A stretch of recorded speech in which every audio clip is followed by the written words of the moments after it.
ప్రభునేసుక్రీస్తు నామములో మీ అందరికీ వందనాలు. Praise the lord. ఈ ఉదయకాల సమయంలో దేవుని యొక్క వాక్యాన్ని చదువుకుందాం. 50వ కీర్తన 14-15 వచనములు. దేవునికి స్తుతియాగము చేయుము, మహోన్నతునికి నీ మృక్కుబడులు చెల్లించుము.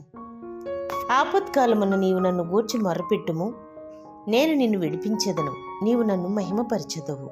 ఆమేన్. సర్వాధికారి సర్వశక్తిమంతుడైన యేసుక్రీస్తు నామమున మీ అందరికీ శుభములు. అందరూ బాగున్నారా? మీరందరూ బాగుండాలని దేవుని సన్నిధిలో ప్రతిదినము మీ కొరకు ప్రార్థన చేస్తున్నాను. ఉదయకాల సమయంలో దేవుని యొక్క వాక్యం విని ప్రార్థన చేసి మన పనులు మొదలు పెట్టడం చాలా చాలా మంచిది. ఇప్పుడు దేవుడు మనతోనే మాట్లాడుతున్నారు. దేవునికి స్తుతియాగము చేయుము అన్నారు. తర్వాత అంటున్నారు, మహోన్నతునికి నీ మృక్కుబడిని చెల్లించుము. మనం మృక్కుబడి చేస్తుంటాము కానీ తర్వాత అది మర్చిపోతుంటాం. అందుకు బైబిల్ గ్రంథములో కొన్నిసార్లు మృక్కుబడి చేసిన వారు మర్చిపోయినప్పుడు దేవుడు జాలి కలిగిన వాడు గనుక వారిని జ్ఞాపకం చేసి నీ మృక్కుబడిని తీర్చుము అని చెప్పినట్లుగా దేవుని యొక్క వాక్యంలో మనం చూస్తున్నాం. మన దేవునికి స్తుతియాగము చెల్లించాలి, ఆయనను కొనియాడాలి, ఎల్లప్పుడూ స్తుతించాలి. మనం ప్రార్థన చేసినప్పుడు మన అవసరత కొరకు మనం ప్రార్థన చేస్తుంటాం.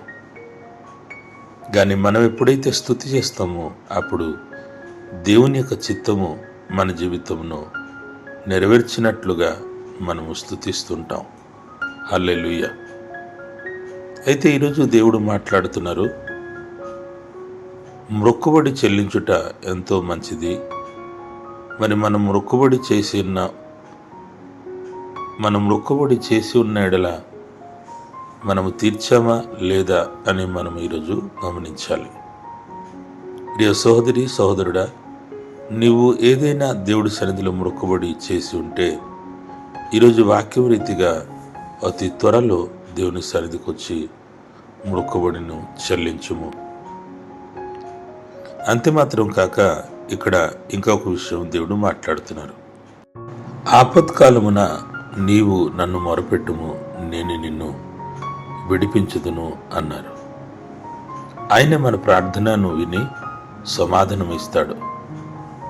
ఎప్పుడైతే ఆయన మనకు సమాధానం ఇస్తారో, ఎప్పుడైతే ఆయన మనలను విడిపిస్తాడో అప్పుడు ఆయనకు మనం కృతజ్ఞతాస్తుతులు చెల్లిస్తాం.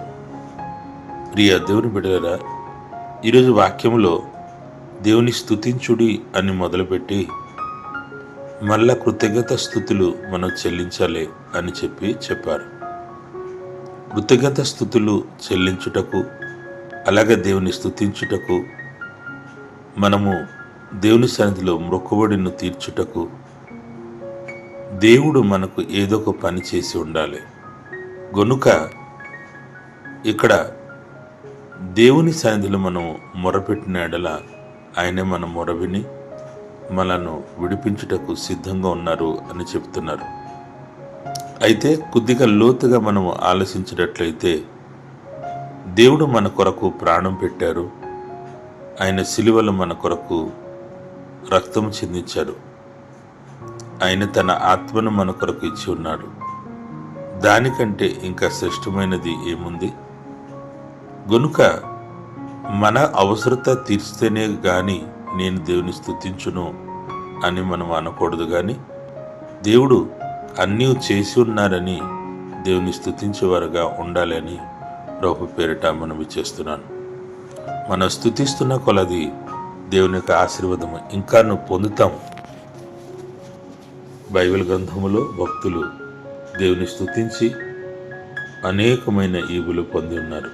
మనము కూడా దేవుని ఘనపరుస్తూ అనేకమైన ఈవులు పొందాలని ప్రభు పేరిట మనవి చేస్తూ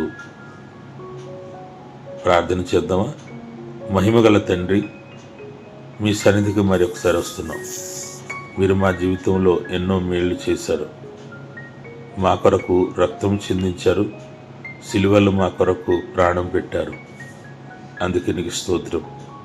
మమ్ములను శుద్ధి చేసి రక్షించి రక్షణ భాగ్యత ఇచ్చినందుకు నిన్ను స్తుతిస్తున్నాం ప్రభా. మాకు ఏమున్నా లేకపోయినా నీవు మాకు రక్షణ ఇచ్చున్నావు గనుక నిన్ను మేము రోజు ప్రతి క్షణం ప్రతి ముహూర్తం స్తుతించే బదులుగా ఉన్నాము అని గ్రహిస్తున్నావు నైనా. ప్రభువా, ప్రియ బిడ్డలందరినీ కూడా పేరు పేరు చొప్పున దీవించి నిన్ను స్తుతిస్తూ ఎవరెవరు మొక్కుబడి చేసి ఉన్నారో అది త్వరగా చెల్లిస్తూ ఇంకా సంతోషంగా ముందుకు సాగిపోయి బిడ్డలుగా చేయమని నీకే మహిమ ఘనత ప్రభావం చెల్లించి యేసు పుణ్యనామములో అడుగుచున్నాము తండ్రి. ఆమేన్. దేవుడు మిమ్మలను ఆశీర్వదించునుగాక.